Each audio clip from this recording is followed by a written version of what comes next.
ஏன் பணக்காரங்களா இந்த மாதிரி கோடி ரூபாய் கொடுத்து இந்த மாதிரி லக்ஸரி காரை வாங்குறாங்க? ஸ்டேட்டஸ் சிம்பிள் நினைக்கிறீங்களா? அதான் கிடையாது.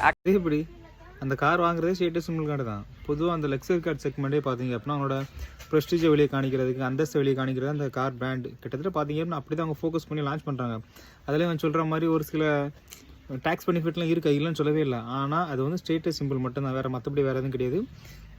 லக்ஸரிஸ் இருக்குது, பெர்ஃபார்மன்ஸ் எல்லாம் இருக்குது, இல்லைன்னு சொல்லவே இல்லை. ஆனால் அது வந்து ஒரு லக்ஸரி செக்மெண்ட், சரியா?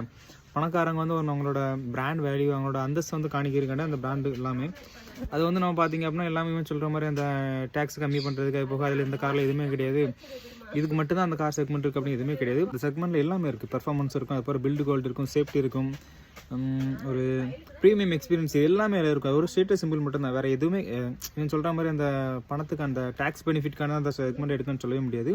நிறைய காரணங்கள் இருக்குது. அது வந்து நம்ம செகண்ட் ஹேண்ட் கார் மார்க்கெட்லேயே பார்த்திங்க அப்படின்னா அந்த யூஸ்டு ப்ரீமியம் செக்மெண்ட் இருக்குல்ல, அது வந்து ரொம்ப பிராண்ட் வேல்யூ, இந்த ரேட் வந்து ரொம்ப ரொம்ப கம்மியாக கிடைக்கும். ஏன் அப்படின்னா நான் ஒரு கார் BMW வாங்குறேன் அப்படின்னா, பென்ஸ் வாங்குறேன், எல்லாம் ஆடி வாங்குறேன் அப்படின்னா என்னோட ஸ்டேட்டஸ் சிம்பிள் காண்டி தான் வாங்க. அப்படிங்கும்போது நான் வந்து அந்த காருக்கு ஃபஸ்ட்டு ஓனர் தான் இருக்குது விரும்பினே தவிர ரெண்டாவது ஓனர் இருக்கவே மாட்டேன். ஏன் அப்படின்னா என்னோட லெவல் வந்து குறைஞ்சிரும். என்னோட செகண்ட் ஹேண்ட் கார் வாங்கியிருக்கேன் அப்படிங்கிற ஒரு பேர் கண்டிப்பாக வரும். அந்த பேர் நான் வாங்கக்கூடாது அப்படின்னு சொல்லிட்டு நான் வாங்கக்கூடிய கார் என்ன பார்த்தீங்கன்னா புது கார் தான். அதாவது நியூ கார். அந்த காரோட பேரில் வந்து என்னோட பேர் மட்டும் தான் இருக்கணும், ஃபஸ்ட்டு என்னோட பேர் மட்டும் தான் இருக்குது. அப்படிங்கிற ஒரு சிம்பிள் காண்டி தான், ஸ்டேட்டஸ் சிம்பிள் காண்டி அந்த காரை பை பண்ணுவாங்க, சரியா?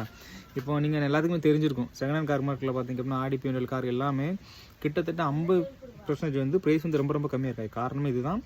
எல்லாருமே ஸ்டேட்டஸ் சிம்பிளுக்காக தான் கார் வாங்கும். அப்படிங்கும்போது அந்த காரோட ஃபஸ்ட்டு ஓனர் வந்து அவங்களா தான் இருக்கணும். அப்படிங்கும்போது செகண்ட் ஓனர் அப்படின்னு சொல்லிட்டு யாருமே அந்த ஸ்டேட்டஸ் சிம்பிளுக்கு வாங்கவே மாட்டாங்க.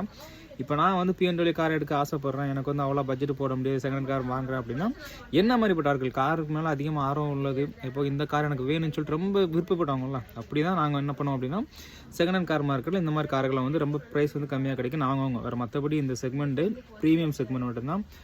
சேஃப்டி பெர்ஃபார்மன்ஸ் அது போக ஒரு லக்ஸரி செக்மெண்ட். இந்த செக்மெண்ட் சொல்கிற மாதிரி அந்த காசை மிச்சப்படுத்துறதுக்கு யாருமே இதை வந்து பை பண்ணலாம். நிறைய காரணங்கள் இருக்குது.